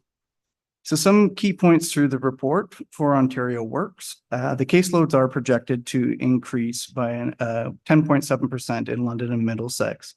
As you can see in the report, we have seen an increase from 2022 to 2023 already, and we'll probably see an increase in 2024. In Middlesex County, the number of single cases continues to be the largest demographic of our Ontario Works caseload. This will be an area of focus for 2024 to make sure that the services that are available match that demographic. In 2023, we also did see an increase of individuals obtaining full-time employment, which is really great to see. This stat will be monitored throughout 2024 as we roll out the employment services transformation, as I know that was a comment of the last council. For children's services, in 2023, we had a 9.5% increase in licensed childcare spaces. These all were approved through the directed growth plan. We did see a reduction in families receiving fee subsidy. This is due to the implementation of Quelcan itself, but also just the general needs throughout the county. With the 52.75% reduction in fee subsidy, fee amounts for licensed childcares, that is why there was a reduction in the need for fee subsidy. For the 2024-2028 service system plan, that plan will be brought to our next council. So it should be here for the April 9th meeting.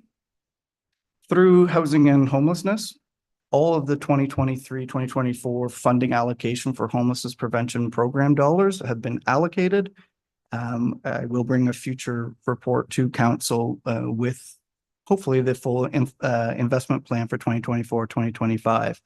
That investment plan right now is in negotiations with the City of London to determine the full amount that we will be receiving. Through some of the work that was completed at the Middlesex Homeless Action Committee, which is led by the County of Middlesex, some of the top issues related to homelessness in the county continue to be housing in itself, lack of spaces, and the cost of their rental amounts. Food insecurity was a big piece this year that we really focused on. We, through that committee, working with our partners, we were able to create a food bank and meal program calendar that is available on the Middlesex website. So that does hopefully show individuals where they can access food. It also, though, indicated some of the gaps that we see across the county that we will be focusing on in 2024-2025. Education and information, so both for individuals experiencing homelessness and the community at large. And lastly, the access to services, so mental health and addiction supports, transportation, which I know there is a great presentation just before this, and also just advocacy for supports. So the 2024-2025 investment plan that has been submitted to the City of London does include steps to action some of these current issues. Some of the successes that we are seeing, so over the implementation of the Middlesex Accommodations Program, we have serviced 161 individuals in total. We'll see that there was an increase in social housing, 14% of social housing applications through the City of London through the Housing Access Centre. And the last area is around the newcomers and immigration area. So we are working with the City of London to update the immigration portal to make Middlesex County a little more prevalent on that page. You'll see that there has been an increase of newcomers and population in the county. Some of the work that we have been doing through the Stats Canada and through just general community partners that we've heard. So where individuals are coming from. So the Netherlands, Portugal, US, Germany, India, Ukraine, and Colombia. Those are not an exhaustive list, obviously, but those are some of the top areas that we're seeing newcomers come from. The Middlesex subcommittee is still going to work together to meet the needs of those individuals that are moving in to the county and making sure that we have the supports available. And lastly, I just wanted to thank the City of London again for their continued partnership throughout all of our funding and support needs in the county. And I move this report as submitted, and I'm available for any questions. Thank you, Joe. Councillors, questions? Comments? Kathy, go ahead. Thank you. And through the warden. Thanks, Joe, for this report. It's a great snapshot of all the great work that you're doing. I do have a question on I've lost it. The waiting list for kids on the subsidized list. So in your notes, you indicated it wasn't because we didn't have funding, it was because of the lack of spaces. So this is my roundabout question. We have a bursary program with Fanshawe College, and I just wondered what the uptake was on that. Great question. So thank you to Councillor through the warden. At this time, actually, as the last time I spoke with Fanshawe College, which was late last year, all those spaces have been filled. So that is up to 8 individuals that we have supported through that program. Is there anyone else? I don't see any hands. Thank you for the report then, Joe. And we have a motion before us that the social services update for March 2024 be received for information. Councillor Burkhart Jessen and Councillor Smyberg, thank you. All in favor? And that is carried. And now we'll turn to our CAO for an update on the Middlesex Economic Development Corporation strategy. Okay, Warden, we've talked about this a few times in a couple of different venues. I can walk you through fairly quickly what this strategy is all about. We'll just move to the next page, Greg, and I'm gonna essentially this boils down to what are we doing now? What do I think we should do? And then how do we go about getting to that place of what do I think we should do? And then answering your questions. So as you know, I actually had a meeting with the CAO of Strathroy this week, Strathroy-Caradoc, sorry, and I walked her through the whole history of economic development in this county. And when you look across what we're doing, it all started a very, very long time ago. And Kara and I were in the same room with the CAO, and we were both amazed at just how long ago it started. Everything from, you know, my first week here trying to get a CFDC in place all the way through to where we are now was quite a journey. And I won't walk you through it, but this is a list of the things that in that journey, we, from that initial toe in the water of trying to get a CFDC, a Community Futures Development Corporation, this is how far we've come. And I think that's fantastic. So the thing that when you sit in my chair, you notice is that it's changing really, really fast lately. The last 4 years have just been a sprint. And we have to respond to that. And everything that I see out there tells me that we have to rethink how we do everything related to economic development. Well, we actually have 2 choices, or maybe 3. We can either just do nothing, we can just keep the status quo, or we can radically change it. And I think the first 2 options, you'll get the results you'd expect. I think you could have a really great success if you radically change it. And I think it's time. If you walk back in the history of amalgamations and that time period from what we thought was going to happen with economic development and how that was going to develop and how local economic development was going to happen, we've tried a whole bunch of different things and they've worked really, really well. And the way we like to do service delivery around here is start small, scale a little bit more, scale a little bit more, and then take a big radical step. And I think this is the big radical step that the county needs, especially in light of the fact that a sprint is needed. So we put together a group, Greg, thanks. We put together a group because what we were seeing was a lot of changes in terms of where our taxation is coming from. And as I mentioned to you before, we've really done really great work on the residential. Pretty much that was our initial focus was on residential attraction, trying to keep Middlesex communities that were smaller alive, frankly, from schools to banks to everything else. That's the position we're in. We're in the exact inverse position now, except for industrial assessment. And so that really tells you that we've come a long ways from those days of resident attraction, small business development, and alike, to an area where we now need to focus on how do we get increased industrial. So these are just slides to tell you that that's an important thing because we have an imbalance here. So we'll move on, Greg. And that really comes down to a new approach. I mentioned that we have to do something radical. It's not that radical. It's radical for this county. There are other places. I would describe the approach that we've used here as a fiscally conservative economic development approach, if we build it, they will come type of an approach. And we have to be more proactive in terms of infrastructure development. more proactive in terms of a holistic approach to economic development, and more proactive in working together. And I don't mean that we're not working together now, but linking all the efforts together so that we're not duplicating any. Resources are tight in every one of our organizations, both lower tier, upper tier. And how do we link all those together so that we have a cohesive impact on economic development? And several times when I was meeting with Tricia this last week, I thought of this analogy. When we started off talking about IT, for example, I had a choice. I think I was the first CAO to have a computer on my desk whenever I started here. That's how far we've come to where we are now with our IT department, or how old I am. But either way, it's the same thing. We had choices I would say about 10 years into the computer revolution, we had the choice to keep hiring generalists. And that's really what we could afford.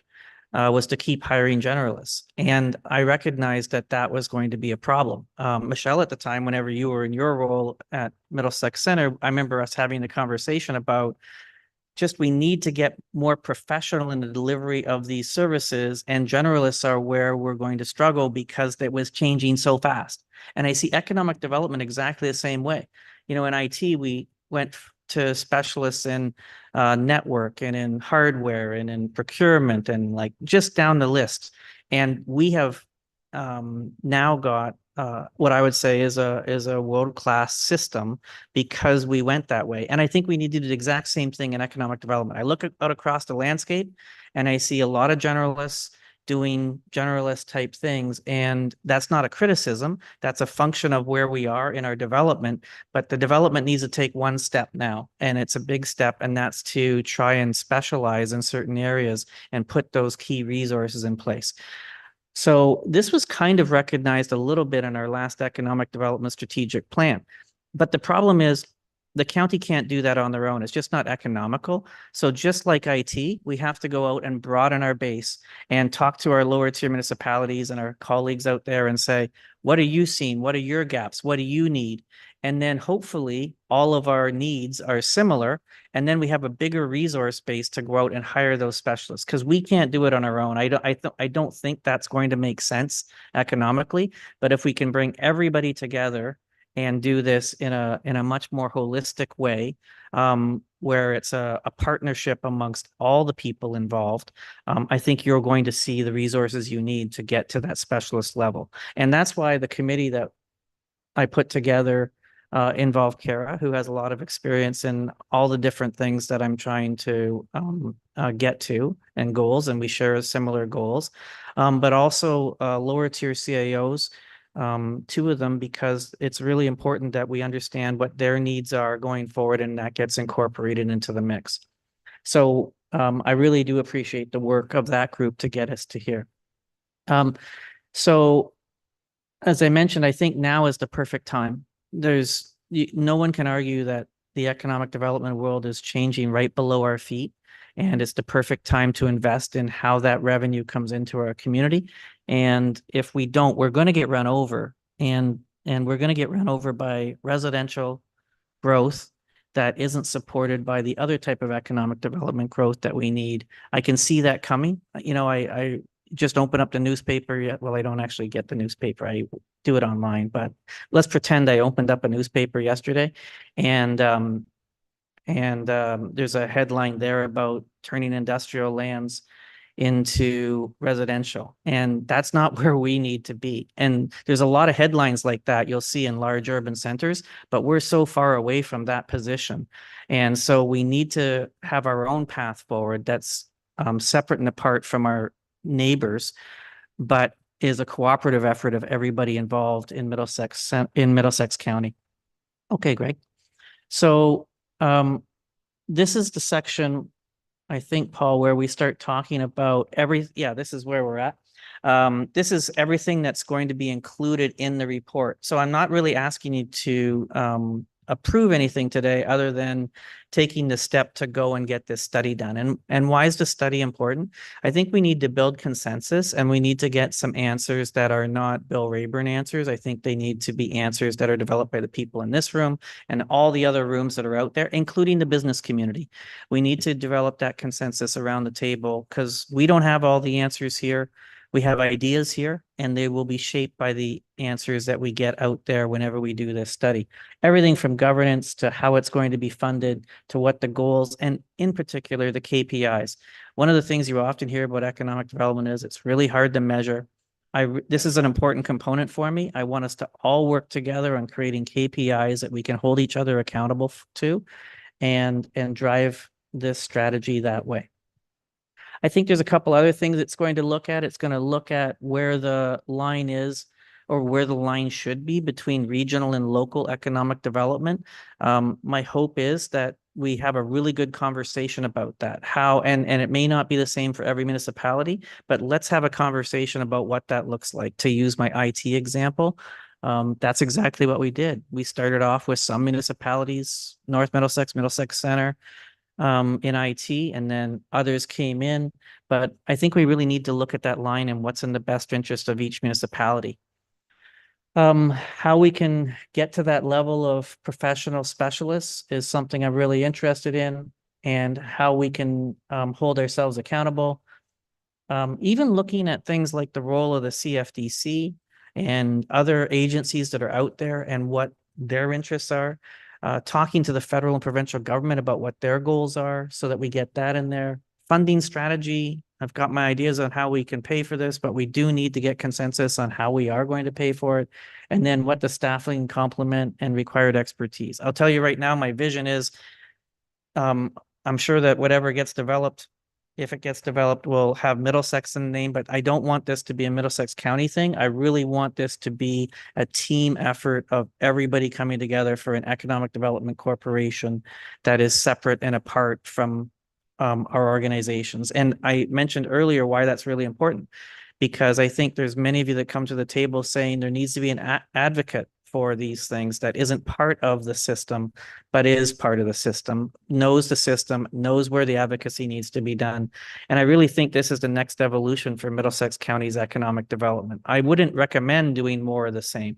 I think that more of the same is actually going to get us the same positive results in the wrong areas. And I think we're winning the wrong competition right now. I think we're doing great in small business, but I think that we're winning the race in residential development, and we don't even want to be in that race, in my view. We don't have to be. It's just happening on its own. So I think that's it, Greg, unless there's another slide. Oh, no, there is. These are more things that it's going to look at. It's going to look at industrial land acquisition. Again, that's something that we have to consider.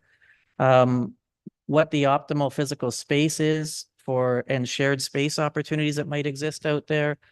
Sector strategies for each of these different areas, because I talk a lot about industrial and manufacturing, but really I want this to be comprehensive.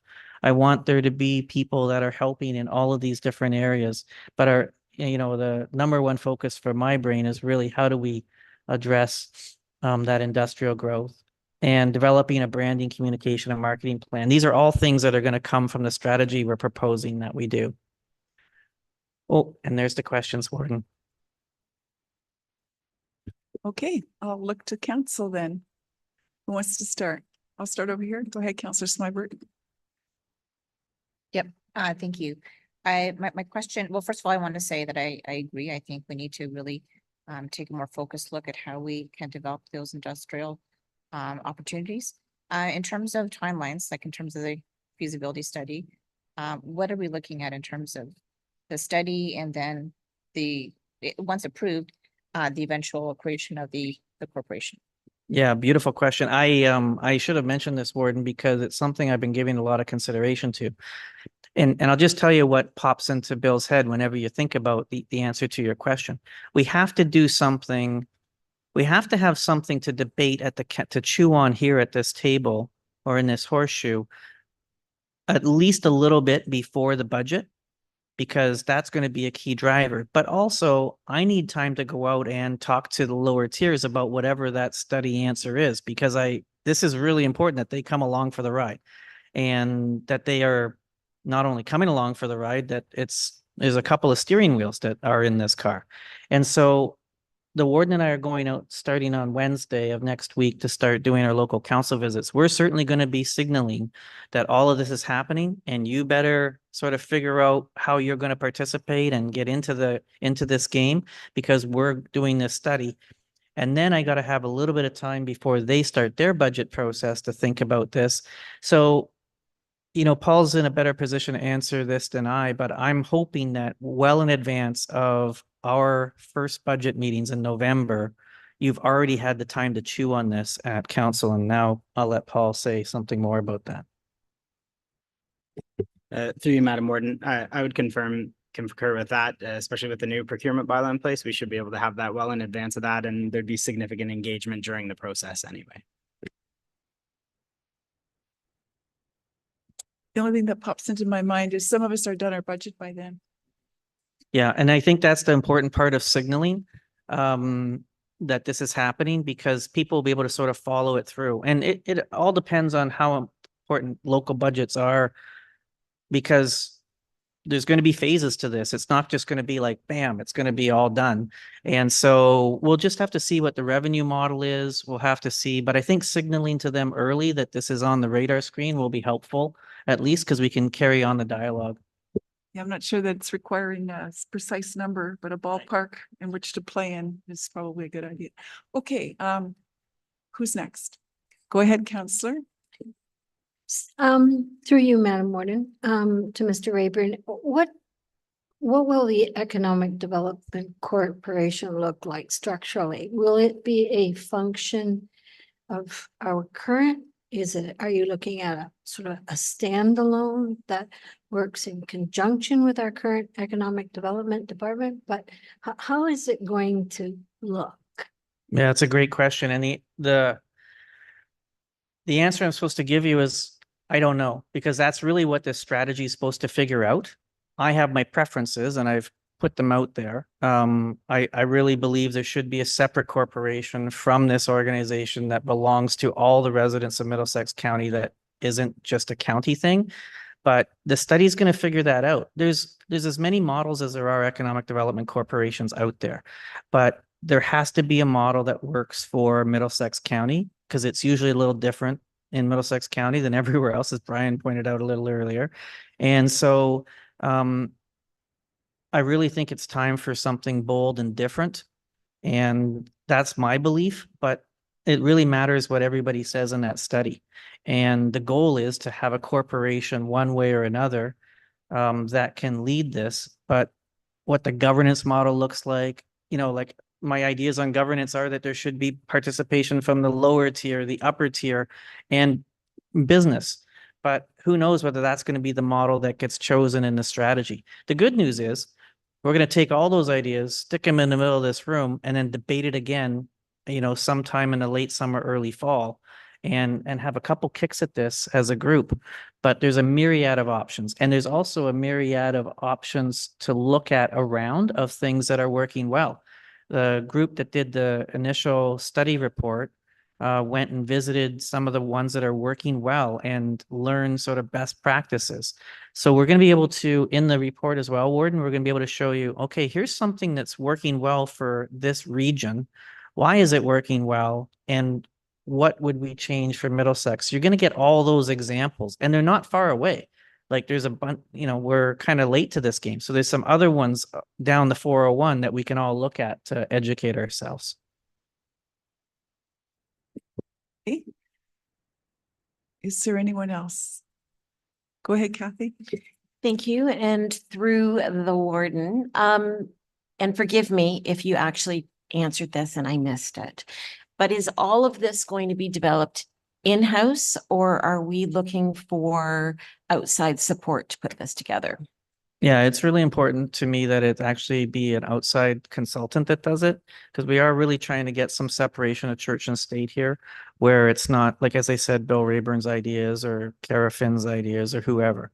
So Paul can walk you through what that RFP process is going to look like, but we're planning to, get this out the door quickly. The good news is that Warden, I know you and I have talked about this privately, but the number of companies that are out there now to do this type of work, we have more opportunity than we did before. And I think before, if we were 3-4 years ago and you said, Bill, who's going to do this work? I'd give you like 3 names and it'd be the same names you'd know.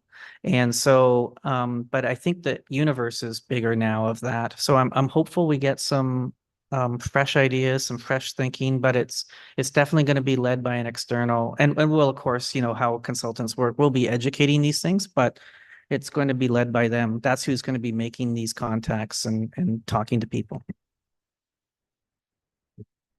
Anyone else? I think that's everyone for now. We do have a motion before us that the Middlesex Economic Development Corporation Strategy Report be received for information. Councillor Clark and Councillor McGuire, thank you. All in favor? And that's carried. Thank you. Okay, this next item. Oh, sorry, we're moving now to action items. The first one is 9.C.1, which is the Middlesex Thames Centre official plan item.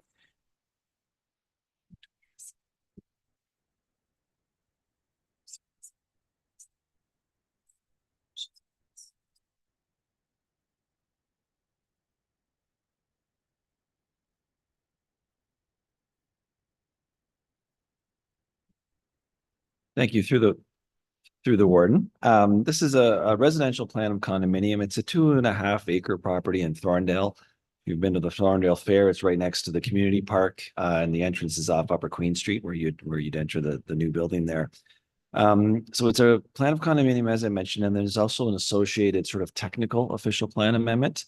Without going into all the details, essentially the municipality's current official plan has some sort of an outdated language that only allows for townhouse developments on certain locations. The municipality has, through the general official plan amendment that County Council previously approved, has already changed that language. But we got caught there's an appeal of the official plan, of the general official plan amendment. So in this case, rather than just wait, the proponent didn't want to wait for that unknown timing. And so they just applied for this sort of technical amendment to make everything catch up. So planning report goes over in more detail, and then my analysis. I did note that there's an agency and ministry circulation was undertaken, and the draft plan conditions that are attached to the report address the comments of the municipality, the county engineer, and also the Canadian National Railway. So all in all, I am recommending approval, but I'm happy to answer any questions. Thank you for that report. Are there any questions from council? I don't see any hands, so we do have a rather lengthy motion before us. Do I have a mover, please, and a seconder? I see Councillor Smybert and, Councillor Grantham. Thank you. All in favor? And that is carried. All righty. Now we're moving on to a report, Brent. There you are. This is the report with provincially required annual quality improvement plan. Floor is yours when you're ready. Thanks, Madam Warden, through you to council. So provincial long-term care homes such as the Lodge and other health service providers are required to submit a board-approved annual quality improvement plan to Health Quality Ontario. Health Quality Ontario is a branch of the super agency Ontario Health, and its mandate includes reporting to the public on how the health system is performing. The Lodge's 2024-25 Quality Improvement Plan is due to Health Quality Ontario at the end of the month, and it covers the 1-month period, April 1st, 2024 to March 31st, 2025. The Lodge has a quality improvement committee, and every year the committee decides on quality initiatives for the plan. It has access to comparative provincial long-term care home data in doing so. And so for the 2024-25 plan, the Lodge's Quality Improvement Committee has decided on 2 focus areas. One is the number of Lodge residents transferred to the hospital emergency department, and the other is the number of residents who sustain a fall. With respect to transfers to the emergency department, while sometimes a resident transfer is warranted to deal with acute care needs, it is desirable to minimize hospital transfers as the hospital environment is not always conducive to long-term care home residents. It also helps with congestion in emergency departments and also, of course, with pressures on ambulance services. With respect to resident falls, of course, the obvious goal is to minimize falls because falls can lead to injury. So to minimize transfers to the emergency department, the lodge initiatives, as outlined in the drafted plan, will include seeking the hiring of a nurse practitioner, and that's via available provincial funding. Lots of money available provincially to hire nurse practitioners these days in long-term care homes. And the nurse practitioner would have a scope of practice that would enable some health conditions to be looked after in-house as opposed to transferring to the hospital. And that would include such things as doing sutures that would normally be have to be sent to hospital. Sutures maybe due to, for example, a fall and an injury requiring such. With regard to minimizing resident falls, lodge initiatives for 24-25 will include implementing a new cordless falls prevention monitoring system. So this is cordless technology that allows us to better position devices such as bed alarms and wheelchair alarms, fall mat alarms, and motion sensors. And this will alert staff to assist residents who may be seeking to mobilize, but would be at risk for falls and maybe without staff assistance. So those are the two initiatives that we're proposing for 2024-25. It's important to note that the lodge actually does compare favorably at the moment when we look at comparative provincial home data. So we're better than average in terms of falls. We're better than average in terms of sending residents to hospitals. But of course, we do see opportunities to improve here, and that's the goal, is to seek an enhancement in our performance. So I'm recommending that the Lodge's 2024-25 Quality Improvement Plan be approved by Council, and that I, as Lodge Administrator, be authorized to submit the plan to Health Quality Ontario. Happy to answer any questions. Thank you for that report. Are there any questions about the initiatives?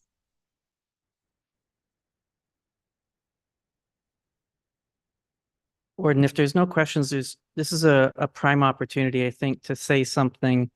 One of my roles is to make sure that the public understands that the services that we provide are first quality and first rate. This is part of it, what you just saw. And it's not only me that takes it extremely seriously whenever we see news stories that attempt to devalue those services or to call those services into question. We don't want anything. My big thing is I don't want anything that erodes public trust in the services that we provide. As everybody around the Horseshoe knows, we provide amazing quality of services here in our 35 different business areas with incredible value for money. And we're really, really, really, really proud of that. There was an incident at the lodge that unfortunately, I think on a slow news day gained a lot of attention. And it's unfortunate in a lot of ways because it certainly bothered the employees. I got text messages and emails that were emotional and heartfelt from employees about the way that news story came across. And I think everybody around the Horseshoe also knows that when there's a news story about a death at the lodge, that there's not going to be a follow-up news story that says what happened. So I want to take a moment just to tell you what happened. And so as with any incident that's critical like that happens at our nursing home or at MLPS, there is a ministry investigation.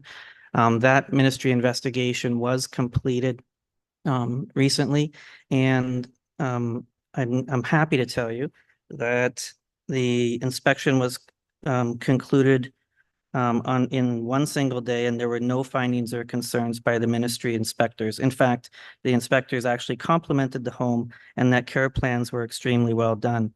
And that's the kind of thing that won't make it into the news tonight, unfortunately. Unfortunately, sort of the gray area that was left weeks ago of something happened at the lodge is still out there, and that is troubling to the employees. So I just want to take a moment and say that, Warden, because I want those employees to know, I want everybody that's watching, I want you to know that the next step for us is when we get the electronic and paper copy of that report, it will be front and center here. And that's my way of closing the loop on what was a very unfortunate story in my view, and not terribly well done for our employees. Okay, thank you then. I didn't have questions before. Is there anyone who wants to add anything? Don't see any, so the motion is as Brent outlined it. I need a mover and a seconder, please. Councillor McMillan, Councillor Brennan, thank you. All in favor? And that is carried. Okay, we can move now on to correspondence and information items. There are 16 here. Is there anything anyone wants to comment on or bring to our attention? Seeing no hands, we have a motion that I don't, oh, I'm sorry, Councillor Clark, go ahead. Sorry, thank you. Through the warden to our Director of Economic Development, Kara, under 9D8, under the payables. I just wondered if you can speak to the $24,978.65 retainer. If you can just give me some context around that. Absolutely. Through you, Warden, to the counselor. The $24,500 that you see there represents 50% of the consultancy fees for our Tourism Investor Toolkit project. This is a collaborative project that we're currently developing between the Planning Department and the Economic Development Department. Very happy to tell you that that project is being 50% funded by the Ministry of Tourism, Culture and Sport, and is well underway. In fact, we had roundtable sessions here last week with all of the lower tier municipal staff, but also with a number of our key tourism investors from across the county. So we're very excited about this project. It will come with a dual purpose back to council. One of the reports will be an internal report that speaks to gaps that currently exist and challenges and opportunities for us to look at as municipalities in terms of further developing tourism investment in our communities. But there's also a public facing investors toolkit that's being developed. Really, the idea of this is to support our strategic plans in encouraging investment in the community and showcasing best practices and what is possible using land and resources available here in Middlesex County. So you will see $12,500 actually being pulled into our department budget and our revenue accounts this year for the economic development portion, which was actually set aside in 2023 when we made the application to the ministry. And then you'll also see costs being shared by the planning department. So my thanks to my colleague for that commitment as well, and for the granting from the province. Sorry, just as a follow-up question, the CBRE Limited, just my limited background, commercial banking background. When I saw that, I was assuming there was some real estate piece to that. So what is their involvement in this play? Yeah, so CB Richard Ellis, CBRE, is actually was the successful consultancy that bid on this particular project. It went through a full RFP situation. And CB Richard Ellis, although you may know the name from their investments in real estate, not unlike consultancies like Deloitte and others, they've actually acquired a boutique of consultant services. And one of the ones that they're able to provide now is a tourism consultancy. So we're very excited. They have a great group that has teamed up to work on this project for us, including some with tourism development, certainly industrial investment people and planners. So we're really, really happy with their work so far. I'm looking forward to them bringing back the report. Thank you. That was a fulsome response. All right, thank you for that, Kara. Is there anything else? Seeing none, there is a motion before you. If I could have a mover and a seconder. Councillor Smybert and Councillor McGuire, thank you. All in favor? And that is carried. And now I believe we have to go into closed session. Yes, that's right. A mover, please, and a seconder. Councillor Burkhart Jessen, Councillor Smyberg, all in favor? Thank you.